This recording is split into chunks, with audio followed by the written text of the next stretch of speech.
Saya Undangan dan Syakil Akbar dari Prodi Pendidikan Kabupaten Olahraga semester 4. Di sini saya akan menceritakan tentang awal mula sekte-sekte dalam Islam.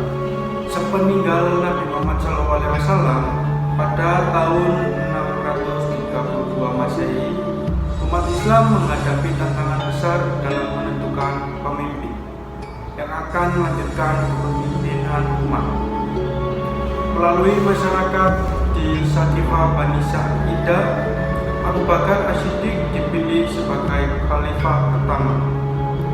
Pada masa itu, sebagian besar umat Islam menerima keputusan tersebut, meskipun terdapat kelompok yang berpendapat bahwa kepemimpinan seharusnya diberikan kepada Ali bin Abi Thalib, sepupu sekaligus menantu Nabi Muhammad SAW. Perbedaan pandangan ini menjadi salah satu akar munculnya berbagai aliran pemikiran dalam Islam. Pada masa pemerintahan Khalifah Utsman bin Affan, situasi politik mulai memanas. Beberapa kebijakan pemerintah menuai kritik dari sebagian masyarakat sehingga memicu berbagai pemberontakan. Ketegangan tersebut berujung pada wafatnya Khalifah Utsman akibat pembunuhan yang dilakukan oleh kelompok pemberontak pada tahun 656 Masehi. Peristiwa ini menjadi awal dari konflik yang semakin memperuncing perbedaan di kalangan umat Islam. Setelah Ali bin Abi Thalib diangkat sebagai khalifah keempat, konflik belum juga mereda. Terjadi perang Jamal yang melibatkan pasukan Ali dengan kelompok yang dipimpin oleh Aisyah, Talha, dan Zubair. Tidak lama kemudian pecah perang Siffin antara pasukan Ali dan Muawiyah bin Abi Sufyan, gubernur Syam, yang menuntut penuntasan kasus pembunuhan Utsman. Ketika kedua pihak menyepakati proses tahkim atau arbitrase, sebagian pendukung Ali menolak keputusan tersebut karena menganggap hukum hanya boleh ditetapkan oleh Allah. Kelompok yang keluar dari barisan Ali inilah yang kemudian dikenal sebagai Khawarij. Di sisi lain, kelompok yang tetap meyakini bahwa Ali dan keturunannya adalah pihak yang paling berhak memimpin umat Islam berkembang menjadi kelompok Syiah.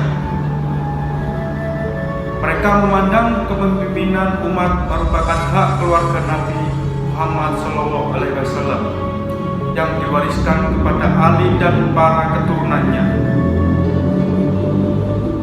Sementara itu, mayoritas umat Islam tetap mengikuti sistem pemilihan khalifah berdasarkan musyawarah dan kemudian berkembang menjadi Ahlus Sunnah wal Jamaah atau Sunni.